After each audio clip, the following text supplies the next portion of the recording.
Lake Worth, Florida. A downtown restaurant in Lake Worth gathered 1,400 signatures on an online petition it started against its city manager, accusing her of being homophobic. Loretta Lufty, the owner of the cottage restaurant, claims that Susan Stratton, who had a sex change operation that transformed her from Steve to Susan before becoming Lake Worth city manager, is using the city's noise ordinance as a way of shutting down drag queen featuring tea dances at her establishment, the cottage restaurant.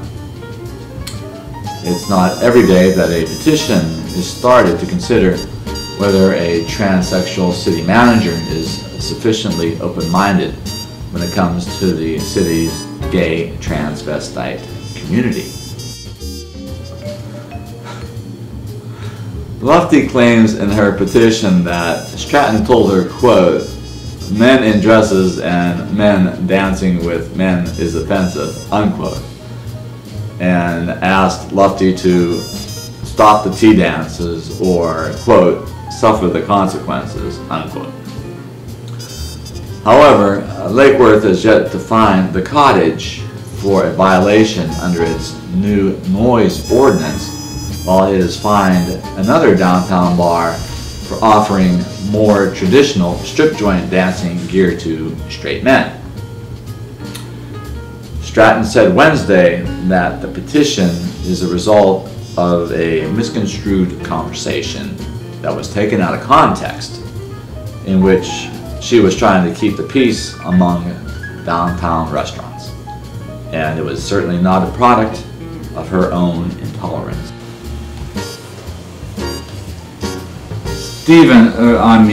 Susan Stratton said that she hasn't even ever been to the cottage before, and that she didn't know what a tea dance was until this issue cropped up.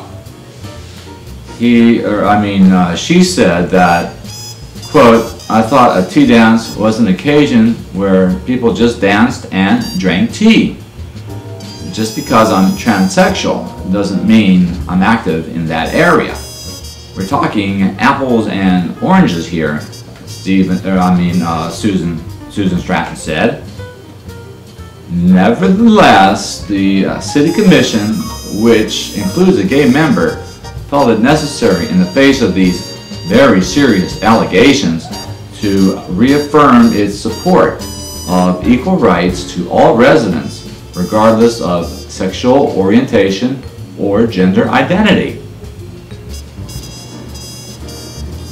That led to a Lake Worth resident to express her befuddlement over the idea that, Lake Worth may appear to be a little bit too straight to the rest of the people in Palm Beach County, let alone to the rest of the people in the state of Florida. She told the audience at the very crowded and very public Lake Worth City Council meeting, quote, "One of our very own commissioners is gay. Another appointed official, our city manager, has had parts removed. Do we really need to promote that on I-95 billboards from Miami to Jacksonville and beyond?" Unquote. Well, the Lake Worth City Council is studying her proposal. And that's it for this edition of When Crime Pays and Stranger Things Happen. This is Gordon Zernich, wishing you a pleasant evening and a better tomorrow. Good night.